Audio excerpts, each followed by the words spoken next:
Grivadari Jaya Grivadari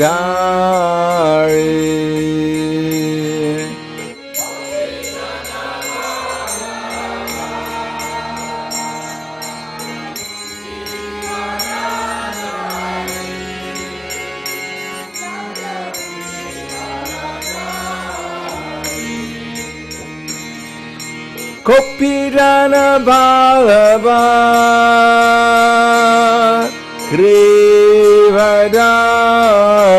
Grivadari Jaya Grivadari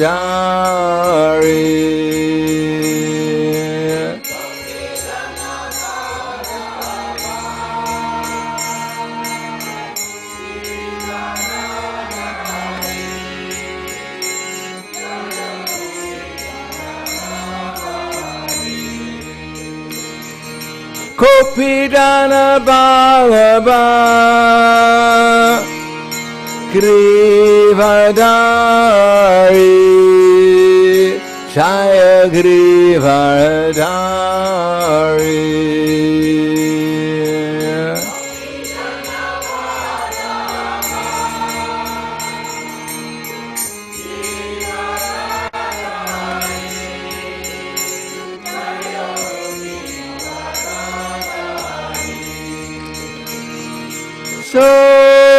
Sodanandana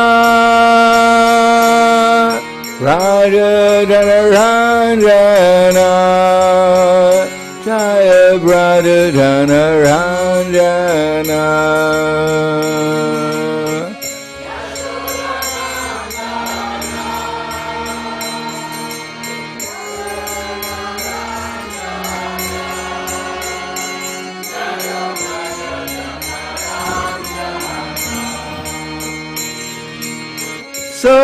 Sodanandana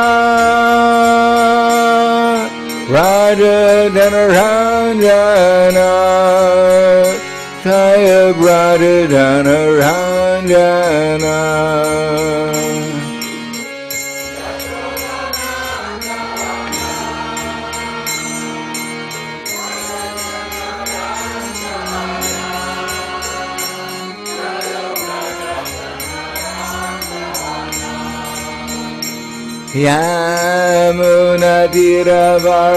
Yamunadiravarachari Jaya Kunja Bihari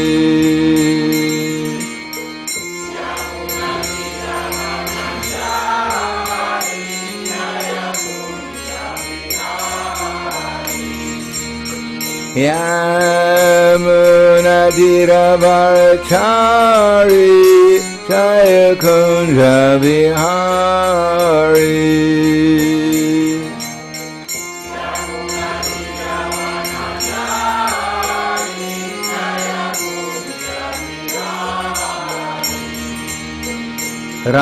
Radha Madhava Jaya Kunja Bihari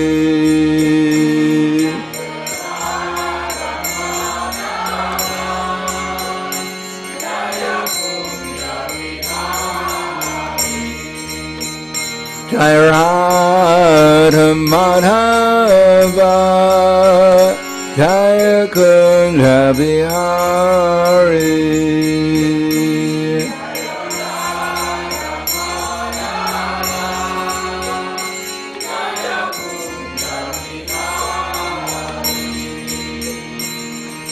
Kopirana Balaba Grivadari Jaya Grivadari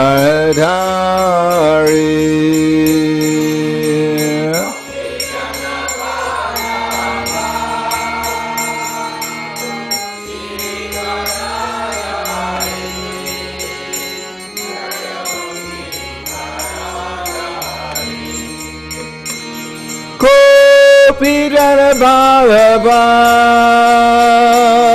Grivadari Jaya Grivadari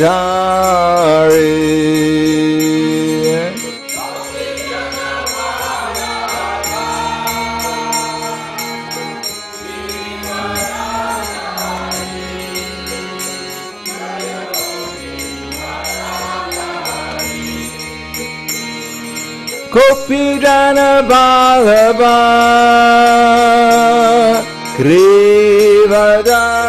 Grivadari Jaya Grivadari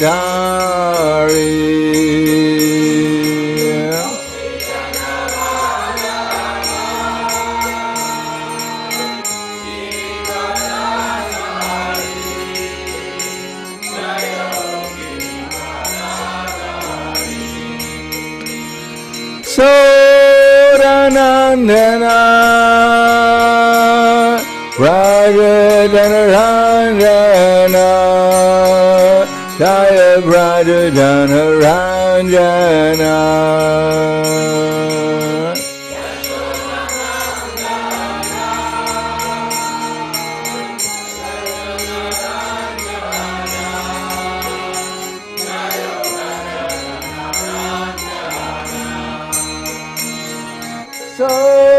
Soranandana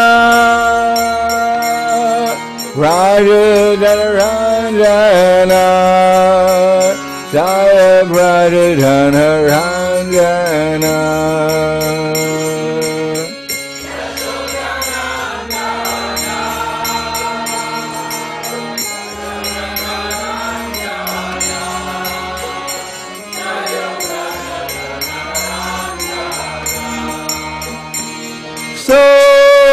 Soranandana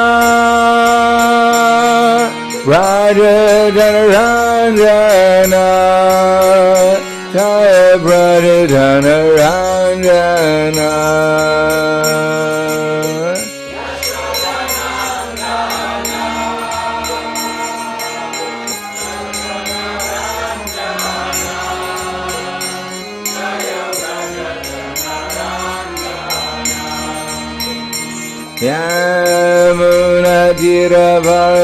Yamunatiravarachari Jaya Kunja Bihari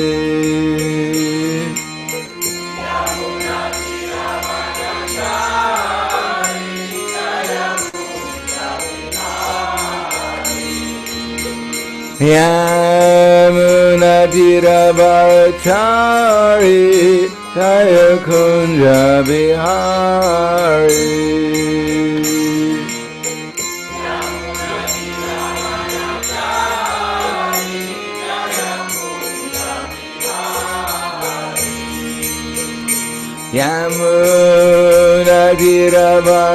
Yamunatiravarachari Jaya Kunja Bihari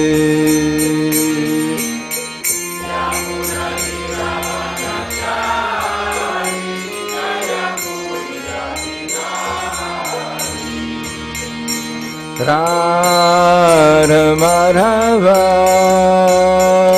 Jaya Kunja Bihari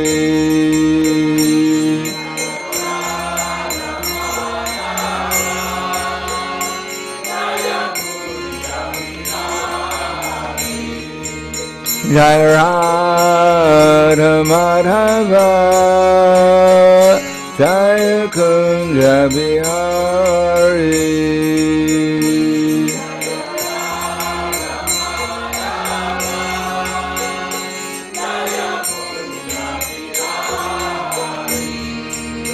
Jaya Radha Madhava Jaya Kunja Bihari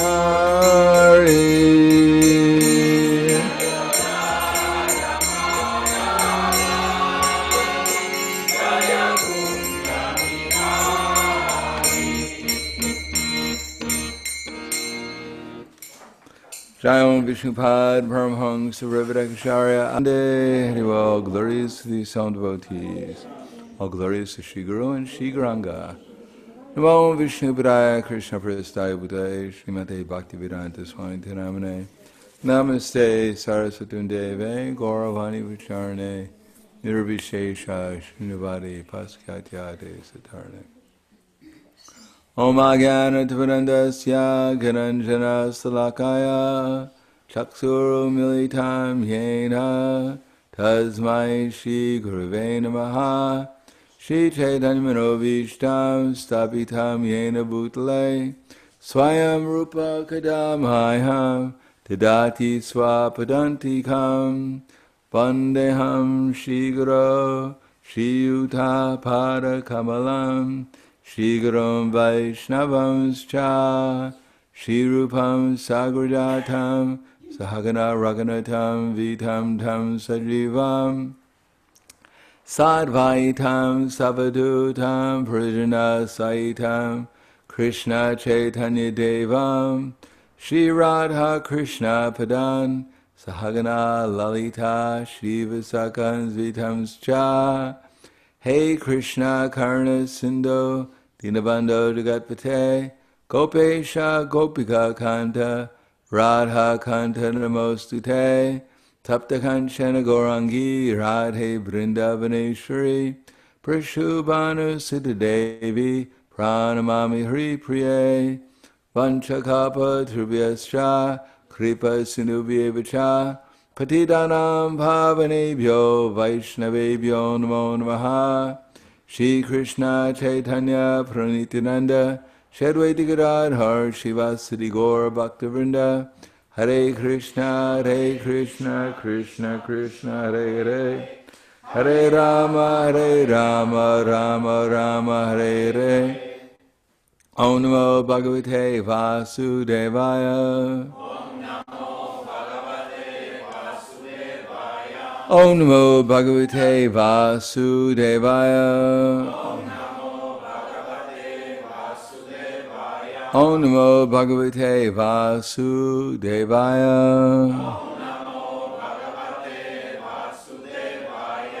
Srimad Bhagavatam, Canto 4, Chapter 12, Dhruva Maharaj goes back to Godhead, text 45. Dhanam yashasyam ayushyam punyam swastyayanam mahat swargyam drovyam saumanasyam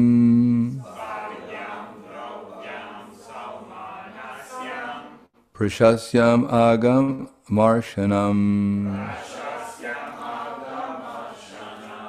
danam yashasyam ayushyam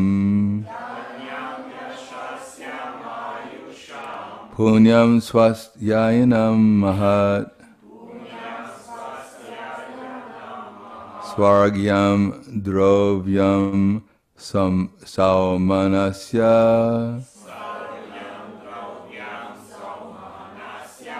prashasyam aga marshanam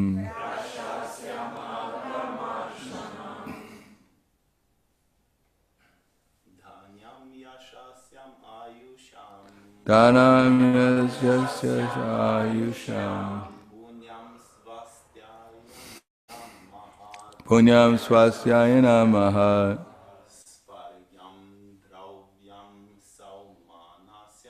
Swargam dravyanam swamayasya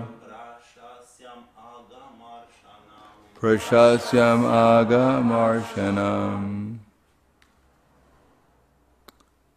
Ladies. Dhanyam ashasya ayusham Punyam swastyayana mahat Swargyam drovyam mananasyam Prashasyam agamarshanam. Dhanyam, bestowing wealth. Yashasyam, bestowing reputation. Ayusham, increasing the duration of life. Punyam, sacred. Swasti ayanam, creating auspiciousness. Mahat, great. Swargyam, bestowing achievement of heavenly planets. Dravyam Adruvaloka Salmanasyam, pleasing the mind. Prashasyam, glorious. Agamarshanam, counteracting all kinds of sinful activities. Translation purport by His Divine Grace A.C. Bhaktivedanta Swami Srila Prabhupada. By hearing the narration of Dhruva Maharaj, one can fulfill desires for wealth, reputation, and increased duration of life. It is so auspicious that one can even go to a heavenly planet or attain Dhruvaloka, which is achieved by Dhruva Maharaj, just by hearing about him. The demigods also become pleased because the narration is so glorious and it's so powerful that it can counteract all the results of one's sinful actions. Please repeat. By hearing their narration of Dhruva Maharaj, one can fulfill desires for wealth, reputation, and increased duration of life. It is so auspicious that one can even go to a heavenly planet or obtain Dhruvaloka, which was achieved by Dhruva Maharaj, just by hearing about him. The demigods also become pleased because this narration is so glorious and is so powerful that it can counteract all the results of one's sinful actions. Purport. There are different types of men in this world. Not all of them are pure devotees. Some are karmis, desiring to acquire vast wealth. There are also persons who are after reputation. Some desire to be elevated to the heavenly planets, to go to Dhruvaloka. And others want to please the demigods to get material profits. Herein it is recommended by Maitreya that every one of them can hear their narration about Dhruva Maharaj and thus get their desired goal. It is recommended that the devotees, Akama, the karmis, Sarvakarma, and the Gyanis who desire to be liberated, Moksha Kama, should all worship the Supreme Personality of Godhead to acquire their desired goals of life. Similarly, if anyone hears about the activities of the Lord's devotee, he can achieve the same result. There is no difference between the activities and character of the Supreme Personality of Godhead and those who are His pure devotees, and those of His pure devotees. So the text again. Danyam yashasyam ayusham punyam swastyayana mahat swaragyam drovyam so manasyam prashasyam aga marshanam. By hearing the narration of Dhruva Maharaj, one can fulfill desires for wealth, reputation, increased duration of life. It is so auspicious that one can even go to a heavenly planet or attain Dhruvaloka, which is achieved by Dhruva Maharaj just by hearing about him. The demigods also become pleased because this narration is so glorious and is so powerful that it can counteract all the results of one's sinful actions. Namo Vishnu Vidaya Krishna Prasthaya Bhutale Srimate Bhaktivedanta Swami Namane Namaste Saraswatam Deve Gauravani Pracharane Nirvishesha Srinivadi Paskatyade Siddharne Kama Sarvakarma Va Moksha Kama Udaradi Tivrena Bhakti Yogena Yajeta Purusham Puma. That a kama, if one doesn't have any desires, Sarva Kama, if one has all desires, Moksha Kama, if one wants to be liberated, Tivrena Bhakti Yogena. So one should try to engage in Tivrena, concentrated devotional service, in order to fulfill one's desires. It's not expected that everyone is going to be a pure devotee, and therefore there's a progress of coming to the platform of becoming a devotee of Krishna. If one is on the path, then that's quite auspicious. If one is on the path in the direction of Krishna, then it's quite auspicious. And if one is not on the path, no matter where one is situated, then that's not very auspicious. It is said that there are 4 kinds of pious people who approach Krishna, but sometimes one may get the results of one's pious activities and for some time be on the path, but then after getting the results of one's pious activities, one may utilize them for sense gratification or outside of Krishna consciousness, and therefore one is no longer on the path, one is on the path downward. It is said that there are 4 kinds of pious people who approach Krishna, and 4 kinds of impious people who never approach Krishna. So the impious people who never approach Krishna, beginning with the foolish, the mudhas. They believe that the only purpose of life is just to gratify the senses. And they think that's the purpose to the end of life. Achintyam aparayam cha pralayantam upashitya kama bhogboga paramam etavam iti nischitya ashapashishiterabhara kama kroda parayana ihanti kama bhogartan anyanartha sanjaya. They believe that to gratify the senses unto the end of life is the prime necessity of human civilization, and therefore there can be no measurement for their anxiety. Being bound by hundreds and thousands of desires, by lust and anger, they secure money by illegal means for sense enjoyment. So this represents the mudha, who is simply interested in eating and sleeping, mating and defending, and doesn't see any purpose in life beyond that. But if by good fortune the mudha comes in contact with the devotees, they may become a bona fide Shudra. They may not be able to understand very much, but at least they can understand they should be submissive to those who are actually on a higher level of consciousness than they are. The mudras, generally they have no respect for anyone other than those who can assist them in their eating, sleeping, mating plans. But the Shudras, they understand that there are higher levels of consciousness and they should serve those higher personalities. So one becomes a bona fide Shudra, then by some pious activities in the future one will be born as a Vaishya.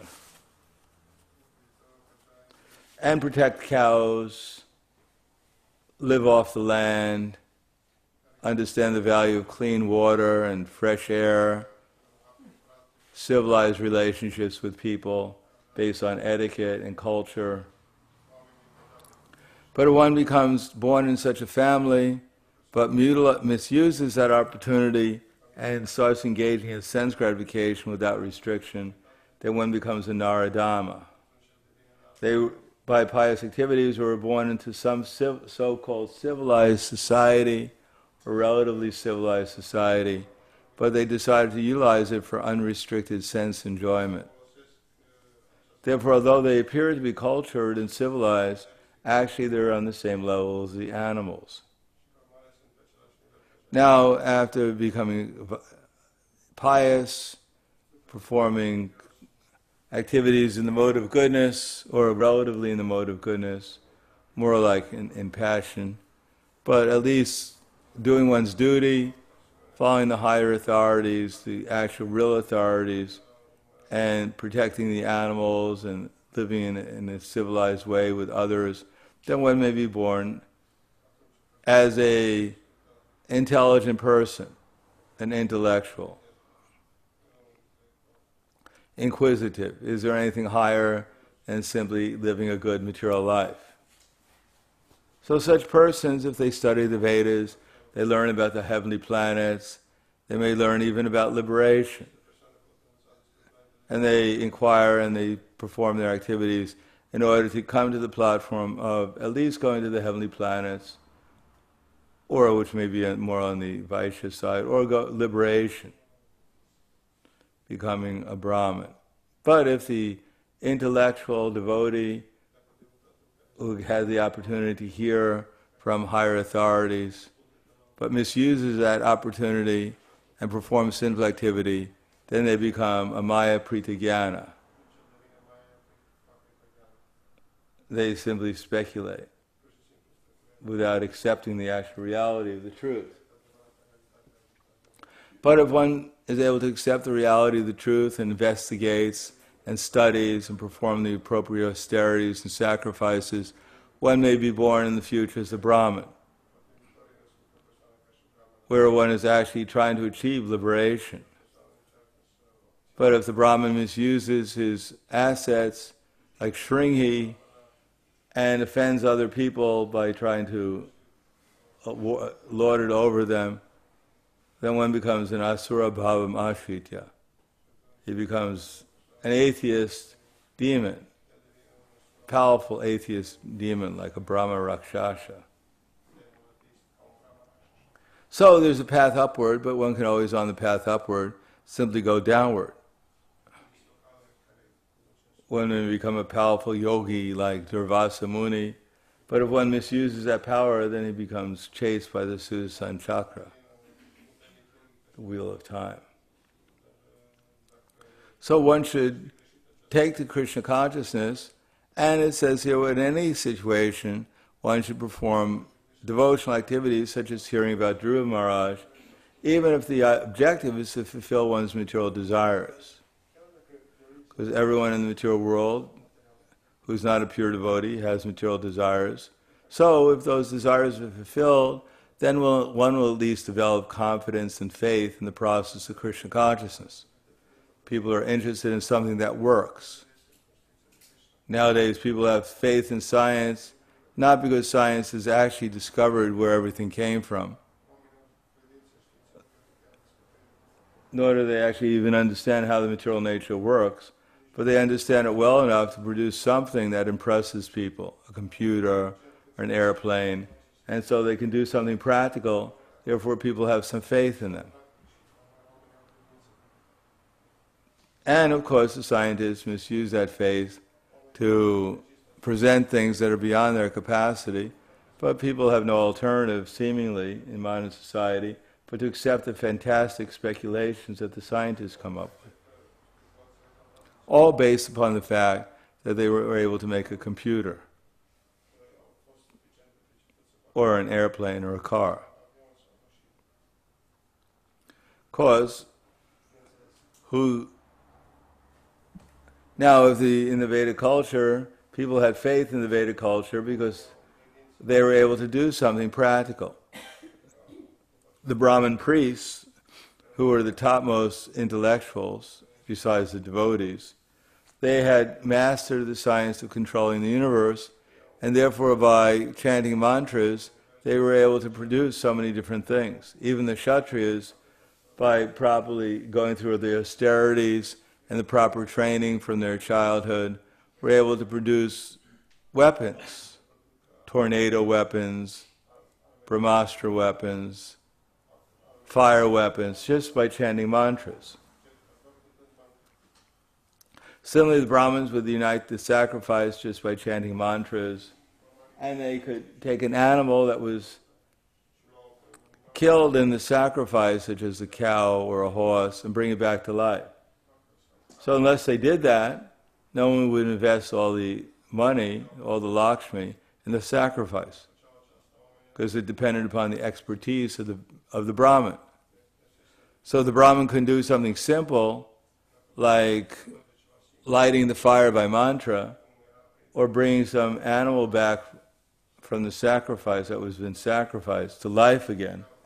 Then how the king would invest so much Lakshmi, so much energy, gold and silver and jewels, in controlling the demigods. If you can't even control one horse, how are you going to control the demigods? So that was preliminary, so that there was some faith that these were real Brahmins. They knew what they were doing. They knew how to chant the mantras. And when they did that, then they invested in the sacrifice, and the sacrifice would give whatever results, whether it be longevity or a child or going to the heavenly planets or rain or whatever it was, or in the case of Indra, when he was stealing the horse, the Ashvamedha sacrifice, Priti Maharaj requested the Brahmins to chant a mantra and make Indra the offering into the sacrifice. So the Brahmins who were powerful, they chanted the mantra, and Indra was falling to get burnt into the sacrifice.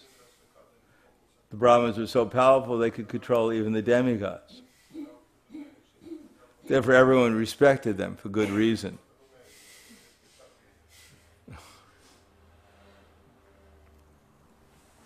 But nowadays, of course, we can hardly chant our rounds without falling asleep. So we can't, if we have to ignite a sacrifice, sometimes we have difficulty lighting it with matches. Therefore, Vedic sacrifices are not recommended in this age unless you're cold and you want to keep warm. You have some extra wood. But what is recommended is the chanting of Hare Krishna or hearing Srimad Bhagavatam. But of course, it should produce some result. If it doesn't produce any result, we'll stop doing it. It's not the fault of the sacrifice, Sankirtan Yajna. The fault is we haven't learned how to perform the sacrifice. But it's a gradual process. But our process is taking people who know nothing about Krishna consciousness, about the sacrifice of this age, and at least getting them to hear Bhagavad Gita, Srimad Bhagavatam, so they can understand that they're not their body and that there is a God, and we call him Krishna. And there is a process of becoming God conscious. So they can take up the process, as we've taken up the process, of chanting Hare Krishna, hearing Srimad Bhagavatam, Bhagavad Gita, worshipping the deities, serving the devotees, and making the atmosphere in which we live spiritual, so that the other processes become more powerful.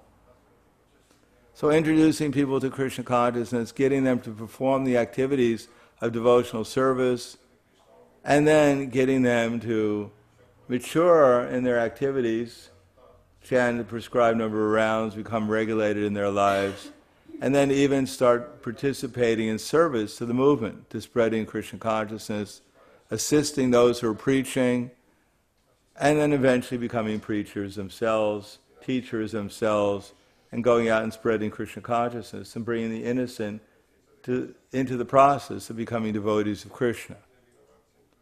So there is a systematic way of developing Krishna consciousness within people, and part of it is here it says that people have some interest in something other than becoming a pure devotee at the beginning.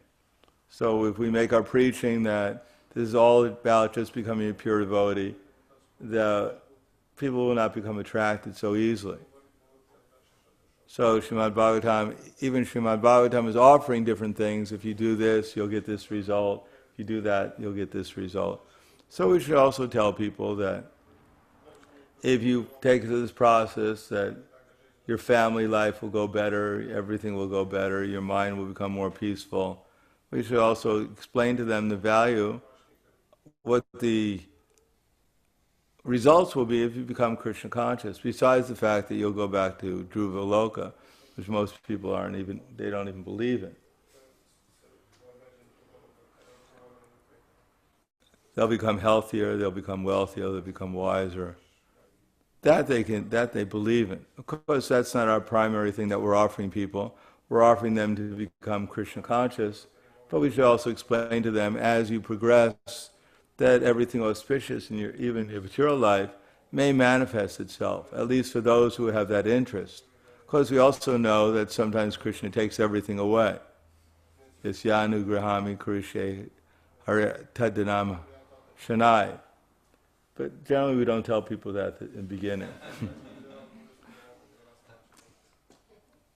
Join the Hare Krishna movement, your hair will fall out, and you'll only be left with bed sheets to wear in the morning.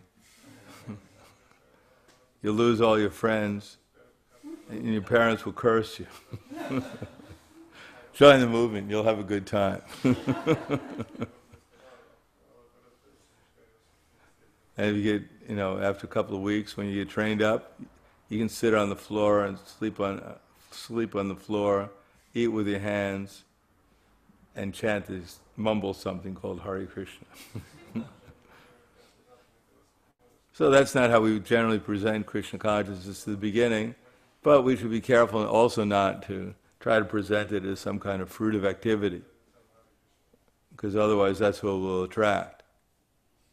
We'll attract all kinds of people who are only interested in their material wealth. But anyhow, Srimad Bhagavatam, or their fulfilling their material desires. Therefore, it's a fine line. We should present Krishna consciousness according to what people's expectations are, but not outside the philosophy of Krishna consciousness, nor inspiring people more to obtain material desires. But they should understand that if they become Krishna conscious, then one way or another their material desires will go away. Either Krishna will fulfill them, or Krishna will purify them.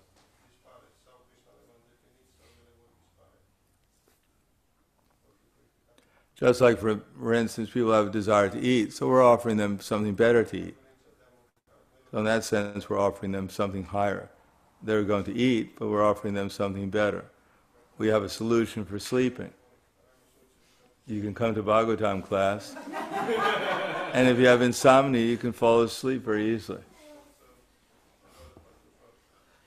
So we have a solution to everyone's problems. So I'll stop there. Thank you. Any questions? Yes. You mentioned that in the Vedic culture, the Brahmanas were doing something practical that everyone could see, so people had faith in them. Yes. Nowadays, what is the practical thing that can inspire people to have faith? Well, we're following four regular principles. As Prabhupada was asking, you show me some mystic power. And Prabhupada said, this is my mystic power. And he pointed to the devotees. He said previously they were all drug-addicted hippies, but now they've become, pure devotees of God. He said, that's my mystic power. So that's what we can show people. Some people will be impressed that we're following four regular principles: no meat eating, no illicit sex, no gambling, no intoxication. So some people will think that's abominable. Some people will think, well, that's really impressive. So we're not interested in impressing the people who think it's abominable. But there are some people who will be impressed by that. And therefore they'll take it up because they'll think that this is quite an achievement. So that's how we can impress people. That we're happy without drugs, without this and without that. We can be happy in any material circumstance. Of course, if we're not happy under all the circumstances, people won't be very much impressed by our process. Take this book. It says you can become happy. I'm miserable always, but anyhow, take the book, buy the book, give us some money so we can offer something to these and have something to eat.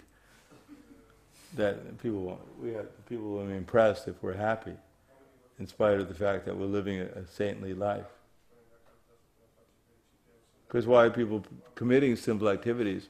Not so they can go to hell. They heard about the glories of rock music in hell and they want to go for a concert there. They're going there, they commit simple activities, they think it's the path of happiness. But if we're actually on the path of happiness without that, that's impressive.